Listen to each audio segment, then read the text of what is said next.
Assalamualaikum warahmatullahi wabarakatuh.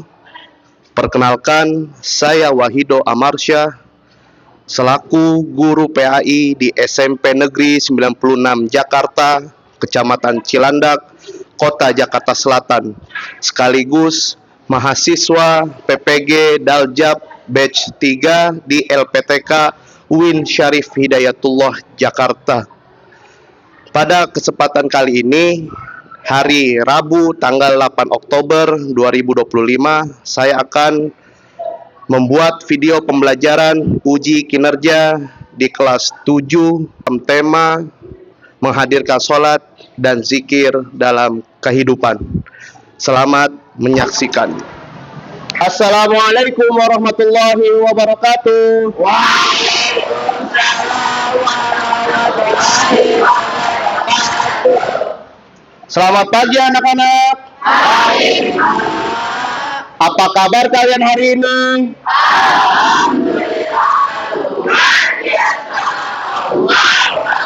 Alhamdulillah kalau semuanya pada baik, sehat, dan bahagia.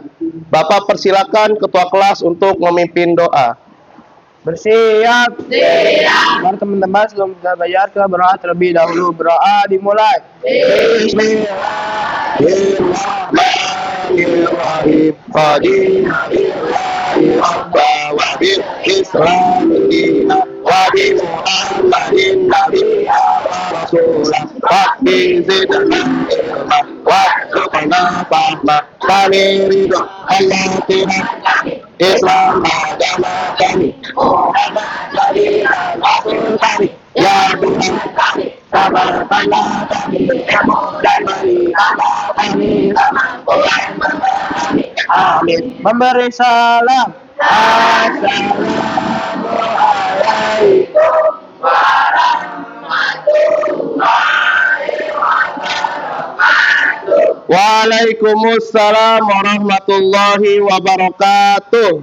Anak-anak semuanya, apakah kalian hari ini bahagia? Alhamdulillah, tentunya bahagia karena kita dapat berjumpa kembali di pelajaran pendidikan agama Islam. Sebelum kita memulai pelajaran, Bapak ingin mengecek kehadiran kalian terlebih dahulu ya. Kalau Bapak absen, jawab apa? Hadir, pinter. Ahmad Zikri, Adil Muhammad Hasibuan, Aga Almirza, Fakih Ilham Zakaria. Kenapa? Sakit. Fakih sakit. Kita doakan semoga Fakih lekas sehat kembali. Ahmad Ali Ibrahim, Muhammad Arbi Fawaz, Muhammad Dafa, Farhan Maliki, Habib Arsyad, Noval Mahardika, Nazifa Syafia. Apa keterangannya? Sakit juga. Kita doakan semoga Nazifa cepat sehat kembali ya. Nurul Rahman Raslika sakit juga. Semoga Lika juga sehat kembali, pulih seperti sedia. Amin ya robbal. Amin. Okta Nur Hanifah, Zafran Mika Hamada. Apa keterangannya? Sakit juga. Semoga Mika sehat kembali, pulih seperti sedia. Amin. Zahira Cahaya, Zafira Nurul Ramadhani. Alhamdulillah. Baik anak-anak semua, sebelum kita memulai pelajaran, kita terlebih dahulu menyanyikan lagu nasional ya. Lagu nasional kali ini adalah Bagimu Negeri. Untuk itu semuanya Bapak mohon untuk berdiri. Silakan. Padamu negeri kami berjanji, padamu negeri kami berbakti, padamu negeri kami mengabdi, bagimu negeri jiwa raga kami. Siapa kita? SMP 96 Jakarta. Kita kita terampil, kita cerdas, kita sehat, Tepuk tangan semuanya. Tepuk semangat.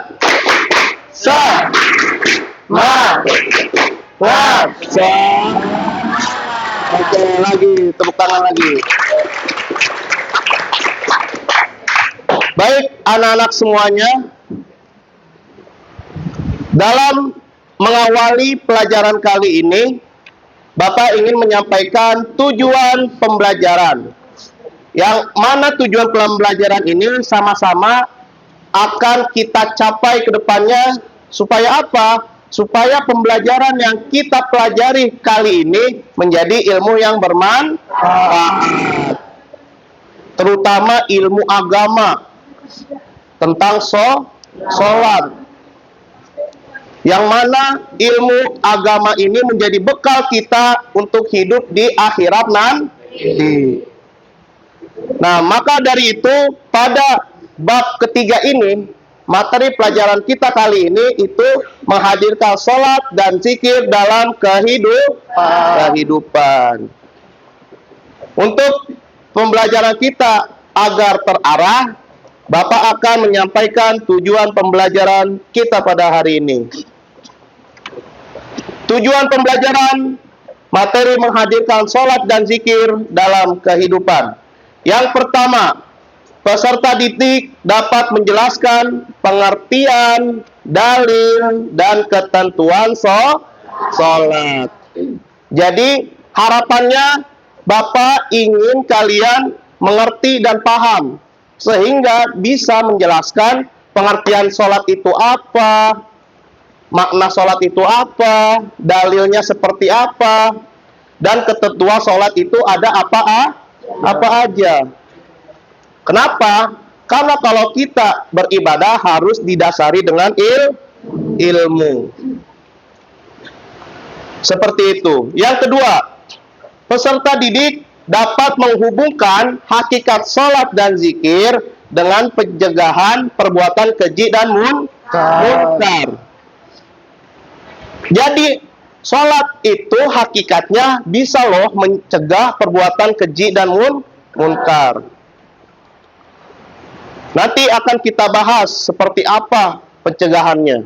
Yang ketiga, peserta didik mampu mempraktikkan tata cara sholat yang benar. Tentu kalau kita mempelajari sholat, kita juga harus tahu praktik sholatnya yang benar seperti apa. Oleh karenanya nanti pertemuan berikutnya kita akan praktek sholat bersama-sama dan mempraktikkan zikir juga secara bersama-sama. Yang kalian sudah lakukan di SMP 96 ini semuanya itu sangat sesuai dengan pelajaran kita kali ini. Kalian sudah melaksanakan sholat zuhur berjamaah kan? Sudah. Kalian juga sudah mempraktikkan zikir setelah sholat bersama-sama kan? Udah dapat tugasnya masing-masing?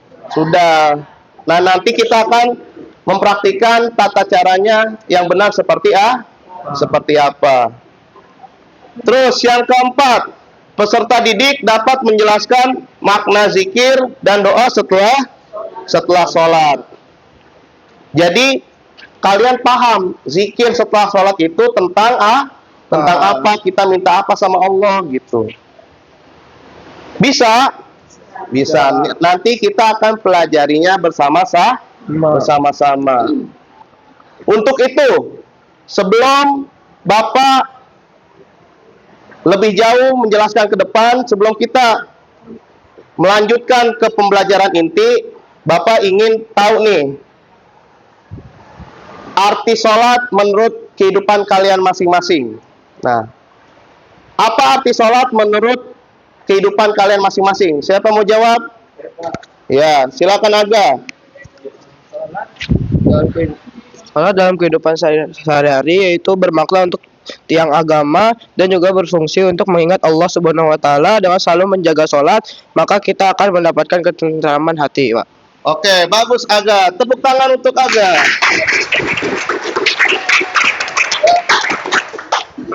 Itu makna sholat. Kedudukan atau fungsi sholat diantaranya sebagai tiang agama. Nabi sudah berpesan kepada kita untuk apa? Untuk senantiasa mendirikan sholat. Karena sholat itu tiang agama.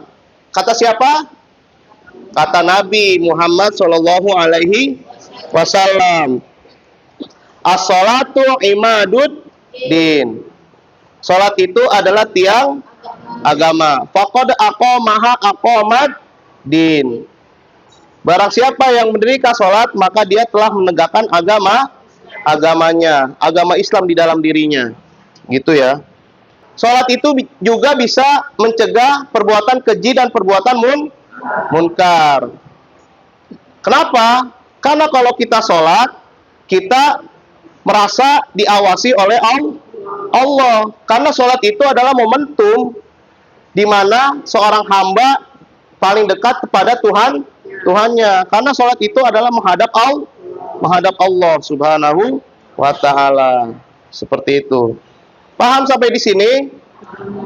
Apakah ada yang mau bertanya? Baik anak-anak. Sekarang karena kalian tidak ada yang bertanya, kita lanjutkan pembelajaran kita. Sekarang Bapak minta Arbi untuk membacakan surat Al-Ankabut ayat 45. Silakan Arbi.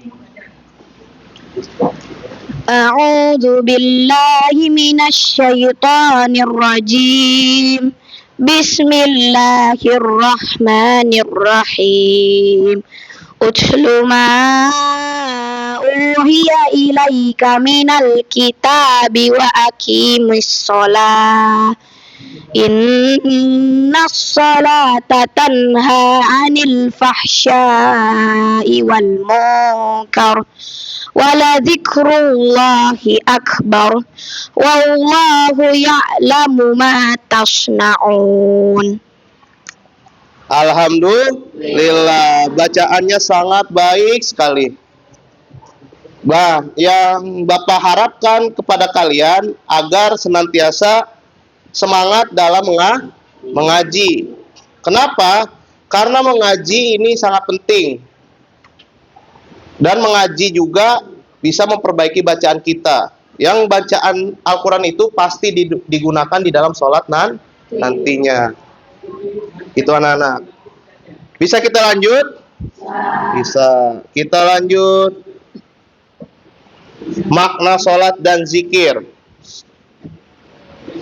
Nah, yang pertama kita akan bahas makna sholat terlebih dahulu. Sholat menurut bahasa adalah doa atau rahmat. Sholat dalam arti doa dapat ditemukan dalam Quran surat At-Taubah ayat 103. Menjelaskan bahwasanya sholat itu adalah doa. Buktinya apa, Pak? Di dalam bacaan sholat itu semuanya mengandung banyak bacaan doa, yakni permohonan kita semua. Contoh, ada di dalam bacaan duduk di antara dua sujud. Nah, bagaimana bacaan duduk di antara dua sujud? Sama-sama bacakan. 1, 2, 3. Rabbi warhamni wajburni warfa'ni warzuqni wahdini. Nah, itu bacaan duduk di antara dua sujud adalah doa. Robbi firli, ya Allah ya Tuhanku, ampunilah aku. Warhamni, sayangilah aku. Nah, itu adalah permohon. Makanya sholat secara bahasa adalah doa atau rahmat, yakni kasih sayang Allah. Begitu anak-anak. Kemudian ini ada sholat menurut istilah. Menurut istilah, sholat itu adalah ibadah yang terdiri dari ucapan dan perbuatan tertentu yang dimulai dengan takbir atau takbiratul ihram dan diakhiri dengan salam. Jadi Itulah makna sholat. Kita harus mengetahui makna sholat itu sendiri. Agar apa? Agar di dalam pengerjaan sholat kita mengetahui ketentuannya. Sholat itu juga memiliki berbagai macam ketentuan. Kalian sudah tahu ketentuan dalam sholat? Apakah kalian mengetahui hal tersebut? Nah, ketentuan-ketentuan dalam sholat itu ada berbagai macam. Yang pertama, ada syarat wajib sholat. Yang kedua, ada syarat sah sholat. Yang ketiga, ada rukun sholat. Yang keempat, ada sunnah-sunnah sholat. Bisa kita bahas satu persatu? Mau kita bahas satu persatu? Mau. Kalau begitu, silakan kalian pikirkan dan amati. Kita bahas syarat wajib terlebih dahulu. Kalian cermati, kalian pikirkan syarat wajib sholat kira-kira apa saja ya?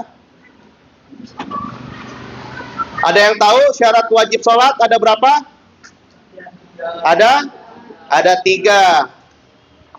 Oke, ada 3 syarat wajib sholat. Yang pertama, kira-kira apa? Beragama Islam. Yang kedua, apa? Berakal sehat. Yang ketiga apa? Balik. Kalau kita beragama Islam, terus berakal sehat, dan sudah balik, berarti kita memiliki kewajiban untuk sholat. Karena syarat wajib sholat itu merupakan ketentuan-ketentuan yang jika kita masuk ke dalam kriteria syarat wajib tersebut, maka kita diwajibkan sholat. Gitu. Apa saja coba ulangi, sebutkan. Yang pertama, yang kedua, yang ketiga, balik. Semua orang Islam diwajibkan sholat, karena itu syarat yang pertama beragama Islam. Terus yang kedua, berakal sehat. Berakal sehat artinya kita memiliki pemikiran dan pikiran yang sehat, bisa membedakan mana yang salah, mana yang benar. Kalau ada orang Islam yang nggak sholat, mungkin aja akal dia kurang nggak sehat. Atau sebutan lainnya 4 huruf, apa? ODGJ. Nah, kalau ODGJ tidak ada kewajiban sholat karena akalnya nggak sehat. Selanjutnya ada yang namanya balik. Sudah dewa. Kalau perempuan ditentukan oleh apa tanda-tandanya? Nah, menstruasi atau haid. Kalau laki-laki, mimpi basah. Nah, kalau udah mengalami itu semua, berarti kita diwajibkan untuk sholat. Sudah memiliki tanggung jawab pribadi masing-masing. Gitu. Jadi kalau kita sholat, mesti memperhatikan ketentuannya. Itu yang pertama, syarat wajib. Terus yang kedua, ada syarat sah sholat. Ada syarat sah sholat. Ada berapa syarat sah sholat? 5. Siapa yang mau menyebutkannya? Yang kira-kira kalian mengetahui apa saja 5 ketentuan yang menjadi syarat sah sholat. Syarat sah sholat itu adalah kriteria-kriteria yang harus kita lakukan agar sholat kita sah. Nah, apa aja? Siapa yang mau jawab? Oke, ada Ina. Silakan Ina. Apa saja Ina? Suci dari hadas, menutup aurat, masuk waktu, menghadap kiblat, suci dari najis. Ya, bagus. Tepuk tangan untuk Ina.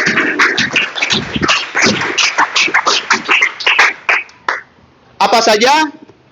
Yang pertama, suci dari hadas. Baik itu hadas kecil maupun hadas besar, kita harus suci. Suci dari hadas besar dengan cara apa mensucikannya? Mandi wajib. Kalau suci dari hadas kecil, bagaimana? Ya, dengan cara berwudu. Itu bersuci, suci dari hadas. Terus yang kedua apa? Menutup aurat. Jadi kita harus menutup aurat kita. Kalau perempuan makanya pakai mukena. Kalau laki-laki cukup. Yang penting pusar sampai lututnya tertutup. Seperti itu. Terus yang ketiga apa? Setelah masuk waktu sholat. Seandainya kalian sekarang Bapak suruh sholat zuhur, mau nggak? Jangan mau. Kenapa? Karena belum waktu zuhur. Gitu. Jadi kita perhatikan waktunya juga. Terus yang keempat, menghadap kiblat. Harus menghadap kiblat. Nggak boleh kemana-mana. Yang kelima terakhir, suci dari najis. Najis itu adalah kotoran yang terlihat, terasa, dan tercium. Nah, beda dengan hadas. Kalau hadas itu kondisi batin, tidak terlihat. Tapi kalau najis itu yang terlihat, tercium.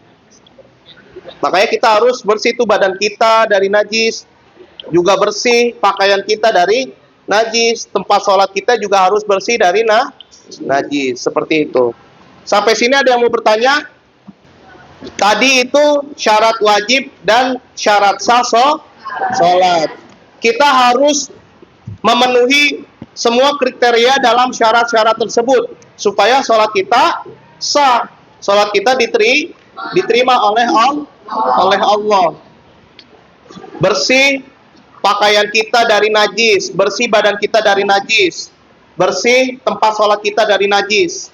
Makanya kalian di sekolah ini mesti diperhatikan kebersihan badan kalian. Ketika buang air kecil, benar-benar istinjanya, jangan sampai ada air kencing yang nyiprat di badan kalian atau di celana kalian. Kalau ada yang nyiprat, nggak satu sholat kita. Kenapa? Karena ada najis. Itulah syarat sah sholat. Selanjutnya, ketentuan yang ketiga dalam sholat itu ada rukun sholat. Rukun sholat itu adalah ketentuan-ketentuan aktivitas yang harus kita lakukan dalam sholat. Kalau ada salah satu ketentuan aktivitas yang kita tidak lakukan, maka sholat kita tidak akan sah atau sia-sia. Nah, sekarang di sini ada rukun sholat. Ada berapa jumlahnya? Ada 17. Agar mudah diingat, kita akan menyanyikannya bersama-sama ya. Bisa? Oke, bareng-bareng. 1, 2, 3. Rukun sholat 17 semuanya. Yang pertama niat di dalam hatinya. 2 sempurna takbiratul ihramnya. 3 berdiri pada sholat waktunya. 4 harus membaca Fatihahnya dengan takbir sesuai rukun tajwidnya. 5 ruku dengan ruku yang sempurna. 6 tumanina di dalam rukunya. 7 bangun rukun ini dan namanya. 8 tumanina di intinya. 9 sujud lakukan 2 kali. 10 tumanina di sujudnya.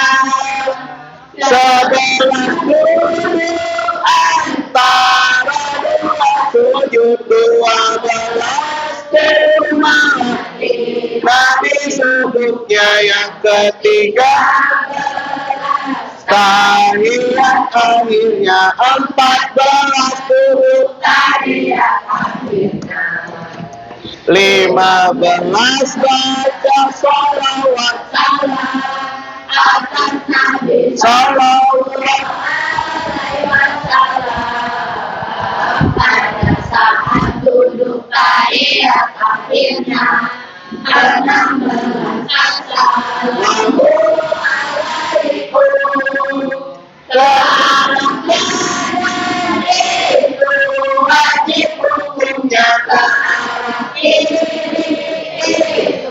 sunnah hukumnya 17 tapi haruslah paham itulah macam-macamnya rukun salat. Tepuk tangan buat semuanya. Itulah macam-macam rukun salat. Ada berapa? 17. Yang pertama, niat di dalam hatinya. Ini yang mesti kita perhatikan. Niat dalam sholat. Niat sholat itu kapan dibacanya? Pas takbiratul ihram. Berbarengan dengan takbiratul ihram.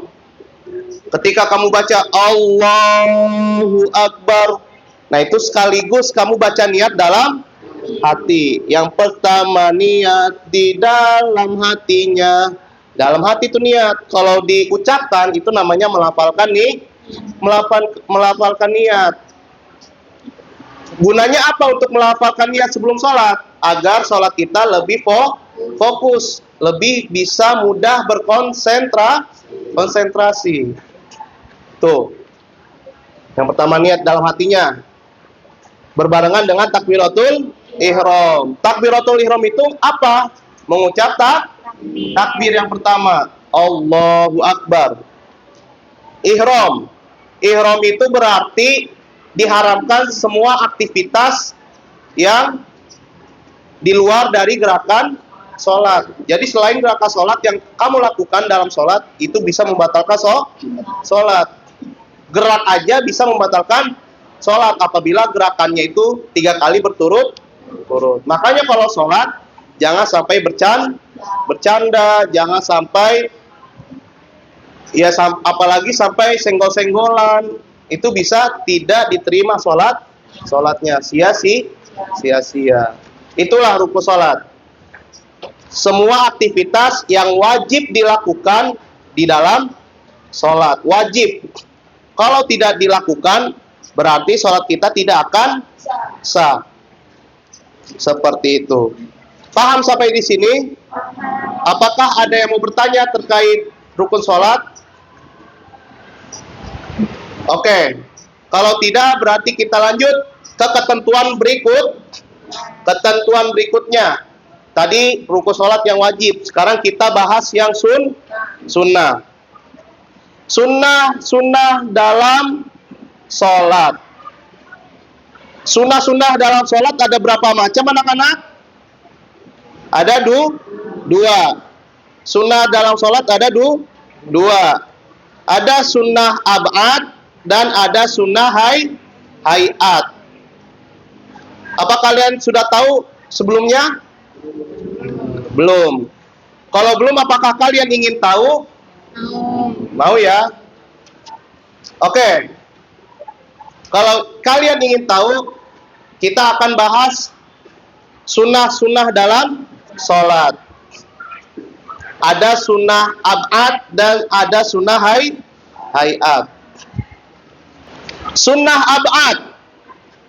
Sunnah ab'ad itu adalah sunnah yang harus dikerjakan. Karena sunnah ab'ad itu hampir mendekati wajib.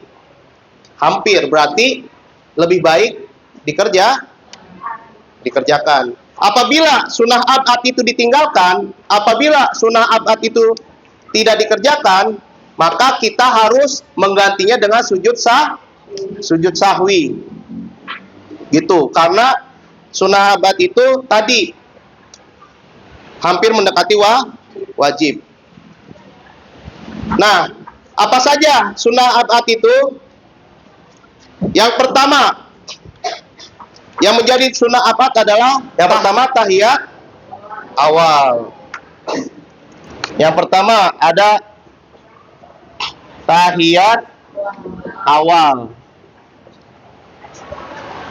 Tahiyat awal itu sunnah abad. Kapan tahiyat awal itu dilaksanakan? Ya, ketika rakaat kedua itu tahiyat awal. Itu termasuk sunnah abad. Kalau kalian lupa tahiyat awal atau tidak mengerjakan tahiyat awal, baik sengaja maupun tidak disengaja, maka harus sujud sahwi. Karena yang tadi Bapak bilang, sunnah abad ini adalah sunnah yang apabila dikerjakan dapat pahala tentunya. Tapi kalau ditinggalkan harus sujud sahwi. Karena apa? Karena sunnah abad mendekati wajib. Jadi harus sujud sahwi. Tahu sujud sahwi? Sujud sahwi itu dilakukan sebelum salam, sebelum sholat berakhir. Sebelum sholat berakhir dilakukan sujud 2 kali. Itu sujud sahwi. Setelah baca tasyahud sebelum salam. Akhiran baca tasyahud akhir apa? Fil alamina innaka hamidum majid. Nah, sebelum salam sujud dulu tuh 2 kali. Allahu Akbar. Baca bacaannya. Subhana man la yanamu wa la ya. Nah, itu baca sujud sahwi. Habis sujud sahwi baru ditutup dengan salam assalamualaikum. Nah, ini tahiyat awal. Kalau lupa tahiyat awal maka harus sujud sahwi. Yang kedua ini baca sholawat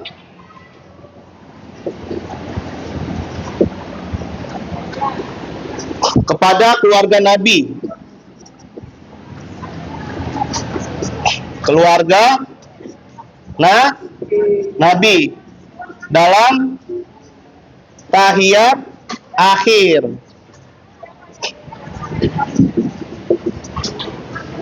Kelihatan tulisan Bapak? Kelihatan. Sunnah abad yang kedua membaca sholawat kepada keluarga Nabi dalam tahiyat akhir. Jadi baca sholawat kepada keluarga Nabi itu contohnya itu wa ala ali sayyidina Muhammad. Nah, itu sunnah abad tuh. Yang wajibnya itu Allahumma sholli ala sayyidina Muhammad. Nah, itu yang wajib. Wa ala ali sayyidina Muhammad itu sunnah abad. Wa ala ali sayyidina Muhammad. Nah, itu sholawat kepada keluarga Nabi. Jadi wa ala ali itu sholawat untuk keluarga Nabi. Itu yang kedua, baca sholawat kepada keluarga Nabi. Yang ketiga tadi baca sholawat kepada keluarga Nabi udah. Yang ketiga ini doa kunut. Baca doa kunut. Kapan baca doa kunut? Sholat subuh. Nah, ketika sholat subuh kita harus membaca doa kunut. Allahumma hdini fiman wa afini fiman wa tawallani fiman. Nah, itu doaku. Itu dibaca tuh. Doa kunutnya. Siapa yang di sini kalau sholat subuh nggak baca doa kunut? Alhamdulillah, baca semua. Seperti itu anak-anak, karena doa kunut itu adalah sunnah abad. Kalau kamu nggak baca doa kunut, maka kamu harus sujud sahwi. Terus, habis doa kunut, yang keempat apa? Yang keempat ini membaca sholawat. Membaca sholawat kepada Nabi dan keluarganya.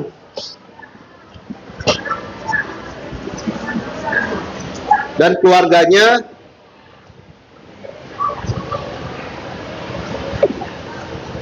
dalam doa kunut.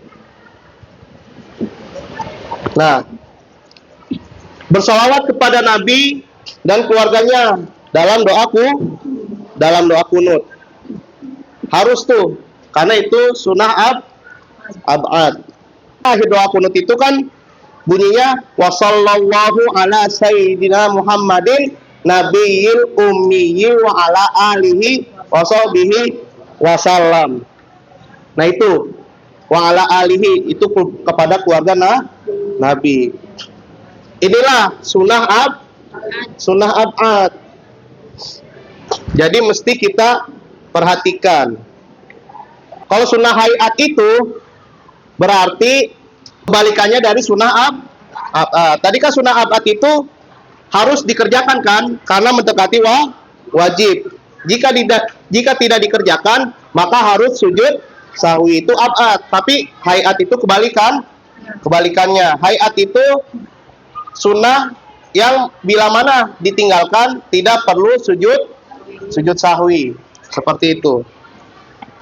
Kira-kira sampai sini paham? Ya. Bapak berikan tugas mencari sunnah hayat. Ada berapa? Dicari. Nah, sekarang kalian juga harus tahu nih, ada beberapa hal yang dapat membatalkan sholat.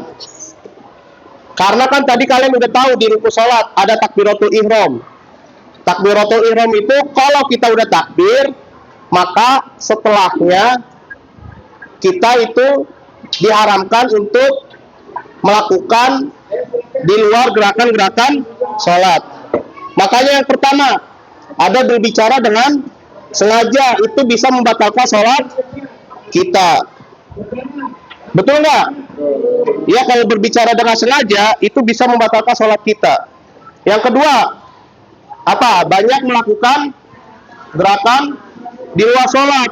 Yang tadi Bapak bilang, kalau ada beberapa aktivitas di luar sholat kamu lakukan, itu bisa membatalkan sholat kamu, sholat kita semua. Terus, yang ketiga, berhadas saat melakukan sholat. Lagi sholat, keluar angin, buang angin. Nah, itu namanya berhadas. Berhadas kecil. Nah, itu bisa membatalkan sholat. Ya, otomatis kalau buang angin udah pasti sholat kita batal. Lanjut. Keempat, menempelnya najis. Lagi sholat, kena najis. Bisa nggak? Bisa aja. Misal lagi sholat, ada cicak kita kejatuhan kotoran cicak. Nah, itu menempelnya najis, bisa membatalkan sholat kita. Yang kelima, nah ini banyak yang terjadi nih, terbukanya aurat. Nah, ini banyak yang terjadi di kalangan kita semua, baik anak perempuan maupun anak laki. Kalau anak perempuan biasanya mukenanya tuh yang kebuka. Lagi takbiratul ihram, ininya kelihatan tangannya. Ini bisa aja batal sholatnya. Terus kadang-kadang mukenanya keinjak, ininya ketarik sehingga kelihatan rambutnya. Nah, itu juga membatalkan sholat. Selanjutnya ada mengubah niat. Mengubah niat itu juga bisa membatalkan sholat. Kamu lagi sholat, lupa sholat apa? Oh iya, ini kan sholat asar. Ubah tuh niat jadi sholat asar. Nah, itu bisa membatalkan sholat. Terus berpaling dari kiblat. Nah, ini yang kadang-kadang terjadi. Kalau sholatnya nengok, berpaling. Nah, itu bisa membatalkan sholat. Makanya jangan sampai kita nengok sholatnya. Selanjutnya, makan dan minum ketika sholat. Nah, emang sempet Pak, lagi sholat makan minum. Maksudnya ini, sesuatu benda yang ada di mulut kita, terus kita telan saat sholat. Nah, itu disebut dengan makan dan minum ketika sholat. Menelan sesuatu benda yang ada di mulut kita ketika sholat. Misal, ada bekas air wudhu, terus kamu telan. gitu kamu telan. Nah itu bisa membatalkan sholat karena terhitung minum. Terus apa? Lanjut. Oh masa lagi sholat ketawa? Jangan ya. Itu bisa membatalkan sholat. Dan ketika sholat tertawa itu juga tidak beradab, tidak adab. Kenapa? Karena sholat itu sedang menghadap. Masa ketika menghadap Allah kita tertawa, sopan nggak kira-kira?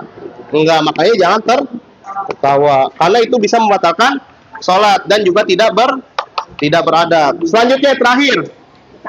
Na'udzubil murtad. Tahu murtad? Apa? Pindah agama. Keluar dari na'udzubillahi min dzalik. Itulah hal-hal yang membatalkan sholat. Nah, karena pertemuan kita singkat, maka Bapak cukupkan sampai di sini. Ingat tadi yang Bapak berikan tugas tentang sunnah hayat. Seperti itu. Nah, selanjutnya di pertemuan selanjutnya kita akan ada praktek sholat minggu depan. Oleh karena itu, Bapak tugaskan kepada kalian untuk melancarkan bacaan sholat. Karena minggu depan kita akan praktek sholat. Dan tugasnya jangan lupa mencari sunnah hayat supaya tahu ketentuan-ketentuan di dalam sholat. Gitu. Dan di akhir pembelajaran ini, Bapak ingin kalian dan kita semua termasuk Bapak untuk apa? Untuk bertekad memperbaiki sholat kita. Baik itu secara bacaan maupun secara gerakan. Kita perbaiki sholat kita. Gitu. Ada yang mau bertanya sampai sini? Ya, ada. Kalau mengkertakkan badan saat sholat itu boleh nggak, Pak? Mengkertakkan badan saat sholat. Pertanyaan yang bagus agak. Mengkertakkan badan nih kayak gini nih. Gitu ya. Bisa coba kayak gimana suaranya? Tuh, geretakin badan. Kayak gini. Nah, ini harus kita lihat mengkertakkan badan saat sholat. Misal kayak gini, ya kan ya? Kalau kayak gini bisa batal karena kita berpaling dari kiblat.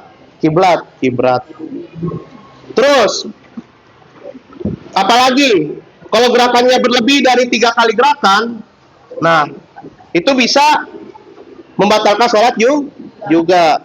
Makanya kalau mengertakkan badan sebelum sholat atau ketika bangun dari sujud tuh, tuh bisa tuh keretekin tangan tuh.